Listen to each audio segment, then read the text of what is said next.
വിദ്യാർത്ഥികളെ plus 1 അറബിയുടെ answer കീയാണ് പറയുന്നത്. ഒരു കുട്ടി ചോദിച്ചതാണ് 24, 25, 27 ചോദ്യത്തിന് ഉത്തരം ഒന്ന് പറഞ്ഞു തരുമെന്ന് ചോദിച്ചിട്ടുണ്ട്. നമുക്ക് ആൻസർ നോക്കിയാലോ? ഏതെങ്കിലും ചോദ്യത്തിന് ഉത്തരം അറിയാനുണ്ടെങ്കിൽ പെട്ടെന്നൊന്ന് കമൻറ്റ് ചെയ്യണേ. അതിനനുസരിച്ച് മറുപടി പറഞ്ഞാൽ മതിയല്ലോ എന്ന് വിചാരിച്ചിട്ടാണ്. ഓക്കെ, 24ാമത്തെ ചോദ്യം മുലാഫ് മുലാഫിലേഹി കണ്ടെത്താനാണ്.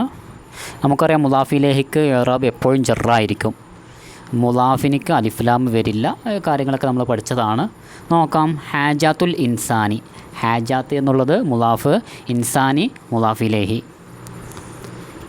ഗിദാഉ എന്നുള്ളത് മുലാഫ്, അത്തുഫൂലത്തി എന്നുള്ളത് മുലാഫിലേഹി. അടുത്തതാണ് അഗ്ദിയത്ത് എന്നുള്ളത് മുലാഫ്, അൽ മുറാഹഖത്തി എന്നുള്ളത് മുലാഫിലേഹി. കമ്മിയത്ത് എന്നുള്ളത് മുലാഫ്, അസുക്കരി എന്നുള്ളത് മുലാഫിലേഹി.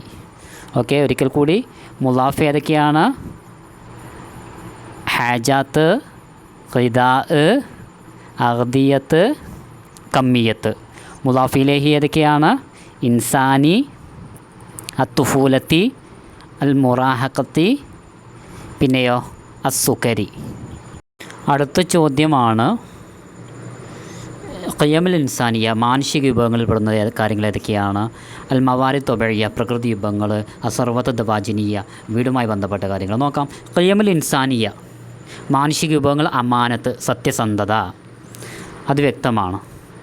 പിന്നെ കൊടുത്തിട്ടുള്ളത് അഷാത്ത്, ഷാത്ത് ഏതാണ്? ആട് എന്നുള്ളത് അസർവത്ത് ദവാജിനിയെ. ഓക്കെ, അടുത്തത് ഏതാണ്? അൽ അമാനത്ത്, ഖിയമുൽ ഇൻസാനിയയാണ്. അൽ ബഖറ, പശു എന്നുള്ളത് അസർവത്ത് ദവാജിനിയയാണ്. അന്നഖ്ൽ, ഈത്തപ്പന, ഇത് പ്രകൃതി വിഭവമാണ്, മവാരിദ് ത്വബഇയ്യാണ്. ഹമാമത്ത്, പ്രാവ് എന്നുള്ളത് എന്താണ്? പ്രാവ് അസർവത്ത് ദവാജിനിയയാണ്. പിന്നെന്താ വന്നിട്ടുള്ളത്? ഹുബ്, സ്നേഹം, ഖിയമുൽ ഇൻസാനിയ, ഒരു മാനവിക മൂല്യമാണ്, മാനുഷിക മൂല്യമാണ്. അഷജർ, മരം, ഒരു പ്രകൃതി വിഭവമാണ് അല്ലേ? അപ്പോൾ മവാരിദ് ത്വബഇയ്യാണ്. റഹ്മത്ത്, കാരുണ്യം എന്നുള്ളത് ഖിയമുൽ ഇൻസാനിയ, മാനുഷിക വിഭവമാണ്. അൽ ബുർത്തുഖാൽ, ഓറഞ്ച് അല്ലേ? ഇതൊരു പ്രകൃതി വിഭവമാണ്, ഒരു ഫ്രൂട്ടാണ് അല്ലേ? പിന്നെന്താ കൊടുത്തിട്ടുള്ളത്? പൂച്ച, ഇതെന്താണ്? ഒരു അസർവത്ത് ദവാജിനിയാണ്.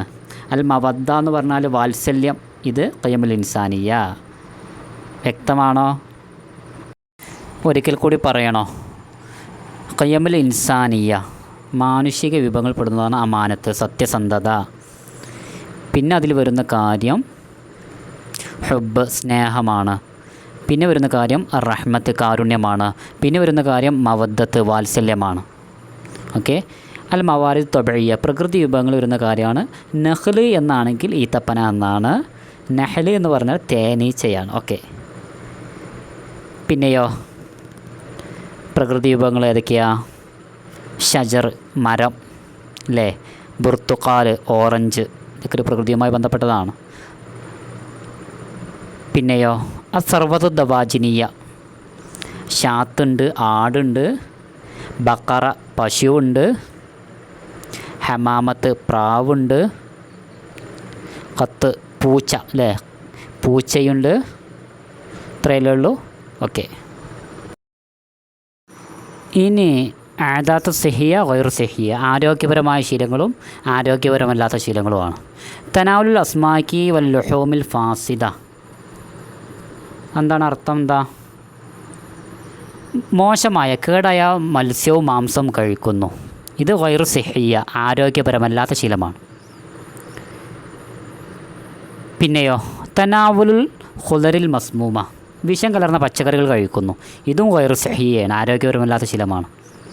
അടുത്തത് മുഹാഫിദ് അലാ നളാഫത്തിൽ ജിസ്മി വൽ ബിയ, പ്രകൃതി, പരിസരവും നമ്മുടെ ശരീരമൊക്കെ വൃത്തിയായി സൂക്ഷിക്കുന്നു. ഇത് ആദാത്ത് സഹിയാണ്.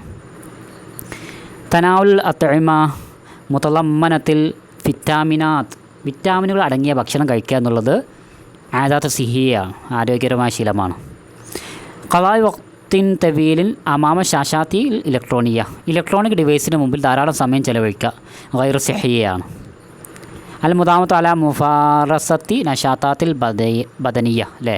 അപ്പോൾ ശാരീരിക എക്സസൈസ് നിത്യാക്കുക എന്നുള്ളത് ആദാത്തു സിഹിയാണ്. അപ്പോൾ ആദാത്തു സിഹിയിൽ പെടുന്ന കാര്യങ്ങൾ ഏതൊക്കെയാ മുഹാഫദത്തു അല നലാഫത്തി ലിൽ ജിസ്മി വൽ ബിഅ, പിന്നെ തനാവുൽ അത്ഇമൽ മുത്തളമ്മിനത്തിൽ വിറ്റാമിനാത്ത് വിറ്റാമിൻ അടങ്ങിയൊക്കെ ഭക്ഷണം കഴിക്കുക, ശാരീരിക എക്സസൈസ് ചെയ്യുക. അവസാനത്തതും ആദാത്തു സിഹിയാണ്. ഗൈറു സിഹിയ ഏതൊക്കെയാണ്? തനാൽ അസ്മാക്ക് വല്ലുഹുമിൽ ഫാസിദ, മോശമായ മത്സ്യവും കേടുന്ന മത്സ്യവും മാംസമൊക്കെ കഴിക്കുക എന്നുള്ളത് ഗൈറു സിഹിയാണ്.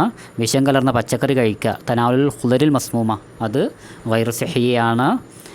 പിന്നെ ഖലാ വഖ്തിൻ തവീലിൻ അമാമ ഷാഷാത്തിൽ ഇലക്ട്രോണിക് ഡിവൈസിന് മുമ്പിൽ ധാരാളം സമയം ചിലവഴിക്കുക എന്നുള്ളതും ഗൈറു സിഹിയാണ്. അത്രയല്ലേ. ഇനി ഏതെങ്കിലും സംശയം കണ്ടെങ്കിൽ നിങ്ങൾ കമൻറ്റ് ചെയ്താൽ മതി, അതിനനുസരിച്ച് പറഞ്ഞു തരണ്ട കേട്ടോ. Okay, thank you. സബ്സ്ക്രൈബ് ചെയ്യാത്തവർ ചെയ്യണേ.